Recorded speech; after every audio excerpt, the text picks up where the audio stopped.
How to lock Facebook profile. Hey there, welcome to our channel. Ever felt the need to add an extra layer of privacy to your Facebook profile? Well, you are in the right place. Today I am going to guide you through the simple steps to lock your Facebook profile, ensuring your privacy and security. Let's get started. First things first, open up your Facebook application on your mobile device. At the top left corner, tap on the circle with your profile picture. If you see an option saying See Dashboard, it means you have activated professional mode. To lock your profile, you need to turn off professional mode. Let's turn it off at first. Tap on the three horizontal dots to access profile settings. Tap on Turn off professional mode. Confirm by tapping on Continue and then turn off. Close the confirmation tab. Come back to your Facebook profile and give it a quick refresh.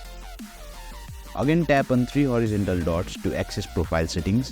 Now you can see the option to lock profile, which was not visible previously due to activated professional mode. Tap on lock profile. Let's understand what actually happens when you lock your profile. Only friends will see photos, posts and stories on your profile. Only friends will see your full-size profile picture and cover photo.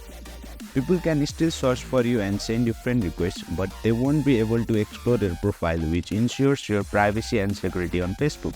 Let's initiate locking process. Tap on lock your profile and boom, you have successfully locked your Facebook profile. That's all for today's video. If you found this video insightful, please don't forget to hit the like button and subscribe to our channel for more insightful tutorials.